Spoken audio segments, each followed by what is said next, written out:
ಅದರಲ್ಲಿ ಸರ್ಕಾರಕ್ಕೆ ಕೊಡ್ತೀವಿ.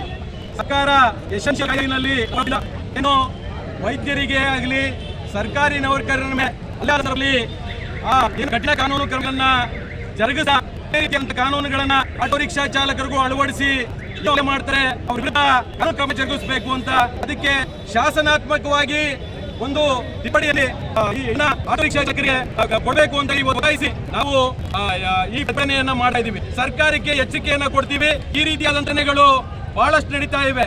ಇದೇ ರೀತಿ ಇವತ್ತು ದೊಡ್ಡ ಮಟ್ಟದಲ್ಲಿ ಬೆಂಗಳೂರು ಬೆಳೀತಾ ಇದೆ. ಅನ್ಯ ಭಾಷಿಕರು ಇವತ್ತು ಒಂದು ಬೆಂಗಳೂರು ನಗರದಲ್ಲಿ ಸ್ಥಳೀಯ ಏನು ನಮ್ಮ ಕನ್ನಡ ನಾಡಿನ ಜನಕ್ಕೆ ಹಲ್ಲೆ ಮಾಡುವಂತಗಳು ಅತಿ ಹೆಚ್ಚಾಗ್ತಾರೆ. ಈಗಾಗಲೇ ನಿಮಗೆ ಉದಾಹರಣೆ ಒಬ್ಬ ಮಿಲಿಟರಿ ವ್ಯಕ್ತಿ ಮಾಡಿ ಕರ್ನಾಟಕ ಬಿಟ್ಟು ಓಡೋದ್ರು. ಅದಕ್ಕಾಗಿ ಅನ್ಯ ದೇಶಗಳಿಂದ ಬಂದಂತ ದಕ್ಷಿಣ ಆಫ್ರಿಕಾದವರು ಇವತ್ತು ಗಾಂಜಾ ಇನ್ನೊಂದು ಹಲ್ಲೆ ಮಾಡುವಂತದ್ದು. ನಮ್ಮ ವರ್ಗಕ್ಕೆ ಆಟೋ ರಿಕ್ಷಾ ಚಾಲಕರು ಹಗಲು ರಾತ್ರಿ 24 ಗಂಟೆ ರಸ್ತೆನಲ್ಲಿ ಇರ್ತೀವಿ. ನಮಗೆ ರಕ್ಷಣೆ ಕೊಡಬೇಕು.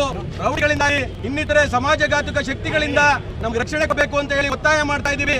CN Srinivas auto rickshaw drivers union ಅಧ್ಯಕ್ಷರು ಎಲ್ಲಾ ಸಂಘಟನೆಗಳ ಪರವಾಗಿ ನಾವು ಒತ್ತಾಯ ಮಾಡ್ತಾ ಇದ್ದೀವಿ. ಧನ್ಯವಾದಗಳು.